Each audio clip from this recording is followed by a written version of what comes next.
Shalom, selamat sahabat, saudara-saudara dimanapun saudara berada.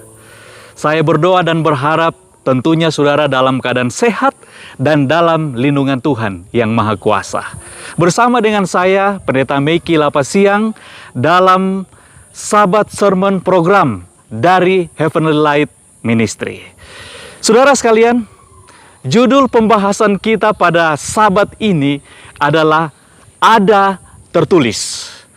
Firman kita pada Sabat ini terdapat di dalam Matius pasal 4 ayat 1 sampai 11. Kita akan melihat 3 poin penting yang boleh menjadi berkat rohani bagi saudara dan saya dimanapun saudara berada.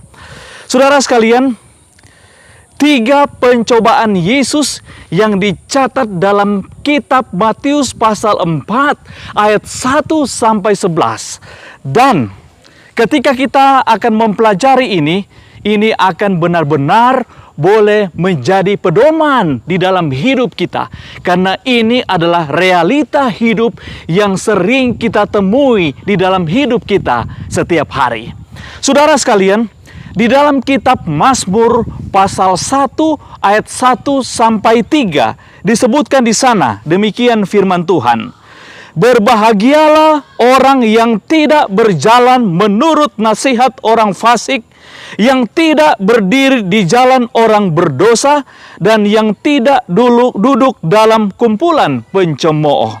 Tetapi yang kesukaannya ialah Taurat Tuhan, dan yang merenungkan Taurat itu siang dan malam. Ia seperti pohon yang ditanam di tepi aliran air, yang menghasilkan buahnya pada musimnya, dan yang tidak layu daunnya, apa saja yang diperbuatnya berhasil. Saudara sekalian, pemazmur coba untuk berbicara kepada kita, berbicara tentang ada tertulis.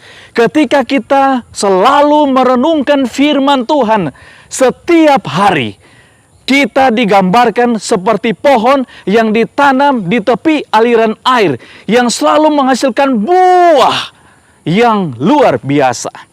Saudara yang kekasih dalam Tuhan, Ellen G. White menyampaikan di dalam Patriarchs and Prophets halaman 596, disebutkan demikian.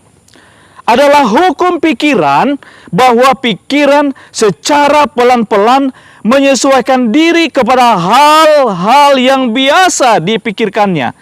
Jika disibukkan dengan pikiran dengan hal yang biasa saja, maka pikiran akan kerdil dan lemah. Saudara sekalian, saya mau mengajak kepada saudara dimanapun saudara berada, agar supaya kita memiliki cara berpikir yang berkualitas. Bagaimana kita bisa dapatkan?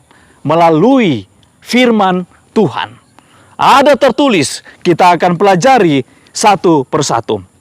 Saudara sekalian, di dalam Counsels for the Church halaman 126, kalau kitab suci dipelajari sebagaimana mestinya, kecerdasan manusia akan menjadi kuat. Kalau kitab suci dibaca lebih banyak, kalau kebenaran dipahami lebih baik lagi, seharusnya kita lebih cerdas. Ada tertulis. Saudara sekalian, mari kita akan melihat satu persatu peristiwa yang dialami oleh Yesus di dalam kitab Matius pasal 4 ayat 1 sampai 11. Dan 3 hal ini itulah merupakan realita hidup yang sering terjadi di dalam keseharian kita. Yang pertama, di dalam Matius pasal 4 ayat 1 sampai 4 berbicara tentang pencobaan yang dialami oleh Yesus, dan peristiwa ini terjadi di padang belantara. Matius 4 ayat 1 sampai 4. Maka Yesus dibawa oleh Roh ke padang gurun untuk dicobai iblis. Dan setelah berpuasa 40 hari 40 malam, akhirnya laparlah Yesus. Lalu datanglah si pencoba itu dan berkata kepadanya, "Jika engkau anak Allah, perintahkanlah supaya batu-batu ini menjadi roti. Tetapi Yesus menjawab, ada tertulis, manusia hidup bukan dari roti saja, tetapi dari setiap firman yang keluar dari mulut Allah. Ada tertulis. Saudara sekalian, pemirsa dimanapun saudara berada, pencobaan yang dialami oleh Yesus, itulah yang selalu dilontarkan oleh iblis kepada setiap manusia. Kebutuhan-kebutuhan kita secara jasmani, keperluan untuk makanan kita, apalagi dalam kondisi dampak COVID-19 pada saat ini. Ada banyak orang yang terdampak, bahkan mengalami kesulitan di dalam memenuhi akan keperluan-keperluan, bahkan untuk kebutuhan jasmani, makanan secara jasmani. Dan ini yang selalu dilihat oleh iblis untuk menggoda dan menjatuhkan manusia dari segi kebutuhan makanan jasmani. Saudara sekalian, sebuah peristiwa yang dicatat dalam Markus pasal 8 ayat 14 berbicara tentang sebuah peristiwa di mana Yesus baru selesai mengadakan mujizat, memberi makan kepada 4.000 orang. Dan sesudah peristiwa itu, Yesus dan murid-murid mengadakan perjalanan. Kemudian di dalam Markus 8 ayat 14 disebutkan demikian. Kemudian ternyata murid-murid Yesus lupa membawa roti. Hanya sebuah saja yang ada pada mereka dalam perahu. Sesudah mereka mengadakan perjalanan, dalam perjalanan itu teringatlah bahwa mereka tidak membawa roti. Padahal mereka sudah lapar. Ada keperluan, kebutuhan makanan secara jasmani. Namun mereka lupa membawa roti. Tetapi mari kita simak saudara-saudara. Di dalam Markus 8 ayat 14, memang mereka lupa membawa roti, tetapi ada sebuah roti. Dan disebutkan di sini, hanya sebuah saja yang ada pada mereka dalam perahu. Saudara sekalian, mari kita simak baik-baik. Hanya sebuah saja. Apakah itu adalah roti jasmani yang mereka butuhkan? Mari kita lihat saudara-saudara. Sebuah roti saja dalam perahu ini tidak berbicara tentang roti jasmani. Tetapi apakah itu atau siapakah itu? Ini berbicara tentang kehadiran Yesus sendiri di dalam perahu itu. Saudara sekalian yang diberkati oleh Tuhan, kitab Markus mau menyampaikan kepada kita, memang kita membutuhkan makanan jasmani. Apalagi dalam keadaan yang serba sulit oleh karena dampak COVID-19 ini. Ada banyak orang yang terdampak dan mengalami kesulitan-kesulitan untuk keperluan jasmani. Namun, sebagaimana murid-murid lupa membawa roti secara jasmani, namun mereka tidak lupa membawa kehadiran roti rohani, yaitu Yesus Kristus di dalam perahu mereka. Demikian juga kita, saat kita di dalam hidup ini, barangkali kita punya kekurangan. Ada banyak kebutuhan-kebutuhan kita yang belum terpenuhi. Jangan khawatir, oleh karena pengalaman dari murid-murid ini, sekalipun tidak ada roti secara jasmani, namun roti rohani, Yesus ada di tengah-tengah mereka. Walaupun hanya satu, tetapi satu untuk semuanya. Di dalam Yohanes 6 ayat 34 dan 35, Yesus katakan, "Akulah roti hidup." Jadi saudara-saudara, poin yang pertama saya mau sampaikan. Walaupun Yesus dicobai oleh iblis, tetapi Yesus katakan, ada tertulis, manusia hidup bukan dari roti saja, tetapi dari setiap firman yang keluar dari mulut Allah. Hari ini dan seterusnya, apa keperluan kita? Keperluan terbesar kita adalah kehadiran Yesus di tengah-tengah hidup saudara dan saya. Saudara sekalian, Di dalam Council on Stewardship halaman 210, teladan Kristus ada di hadapan kita. Dia mengalahkan setan, menunjukkan kepada kita bagaimana kita juga bisa menang. Kristus melawan setan dengan kitab suci. Jika kitab suci dipelajari dan diikuti, orang Kristen akan diperkuat untuk menghadapi musuh yang licik. Tetapi jika firman Tuhan diabaikan, maka bencana dan kekalahan mengikuti. Saudara sekalian, kita lihat sebuah teladan Yesus. Yesus katakan ketika pencobaan itu datang, ada tertulis. Di mana? Di Alkitab. Kalau begitu, kita harus sering membaca Alkitab yang menjadi keperluan rohani kita. Saudara-saudara sekalian, poin yang kedua di dalam kitab Matius 4 ayat 1 sampai 11. Di dalam ayat 5 sampai 7, saat iblis tidak dapat menjatuhkan Yesus di padang belantara, sekarang iblis membawa Yesus ke bubungan bait Allah. Di dalam ayat 5 sampai 7, firman Tuhan demikian.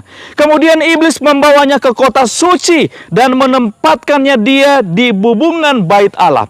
Lalu berkata kepadanya, jika engkau anak Allah, jatuhkanlah dirimu ke bawah. Sebab ada tertulis mengenai engkau, dan ia akan memerintahkan malaikat-malaikatnya, dan mereka akan menatang engkau di atas tangannya, supaya kakimu jangan terantuk kepada batu. Yesus berkata kepadanya, ada tertulis, janganlah engkau mencobai Tuhan Allahmu.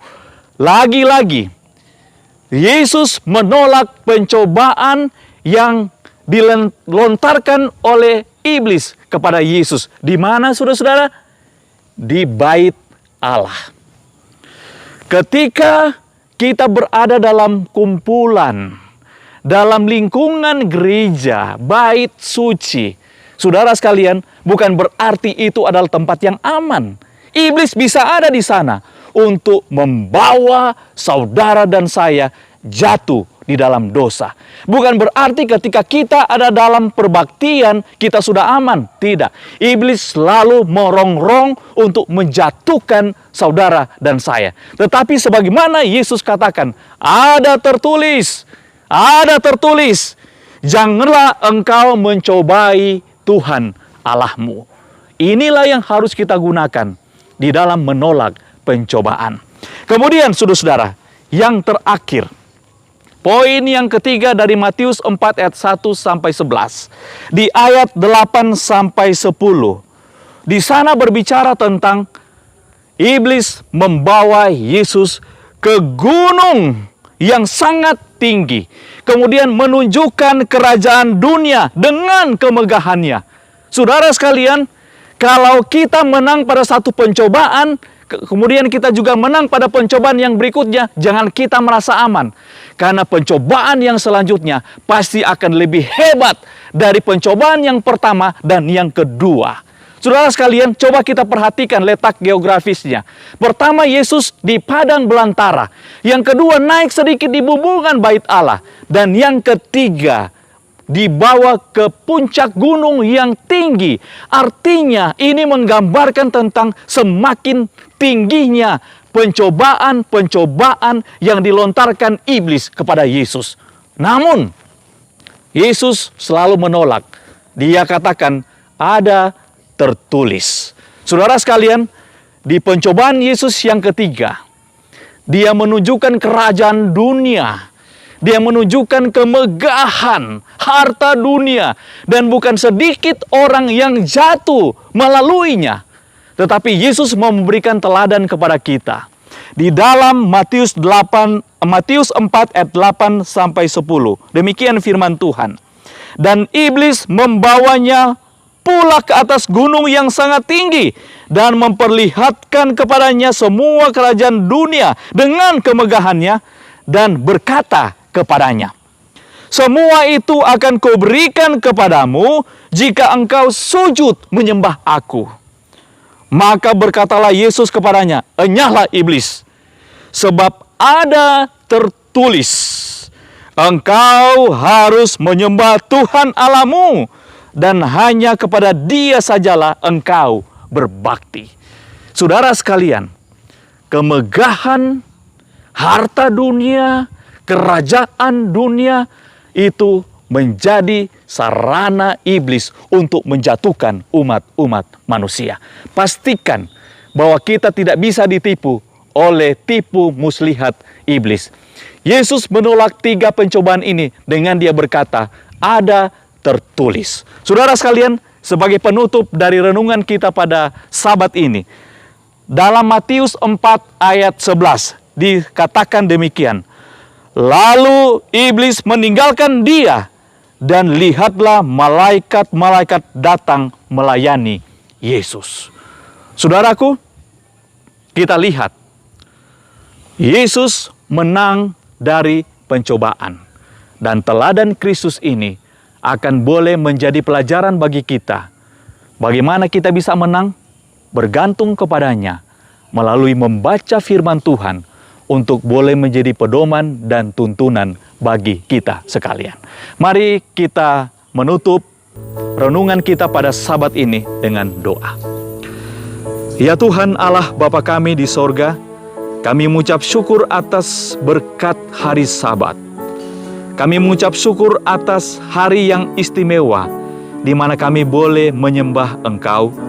Bahkan saat ini kami boleh belajar dan merenungkan sabda-Mu. Biarlah ini boleh menjadi tuntunan dan pedoman bagi kami, sementara kami hidup di atas dunia ini. Jaminan kemenangan Yesus itu juga akan menjadi pedoman dan tuntunan bagi kami. Terpujilah Engkau Tuhan Allah kami. Berkati seluruh pemirsa dimanapun mereka berada. Biarlah berkat kasih karunia Tuhan, damai sejahtera-Mu menjadi bahagian kami sekalian. Di dalam nama Yesus Kristus kami berdoa. Amin.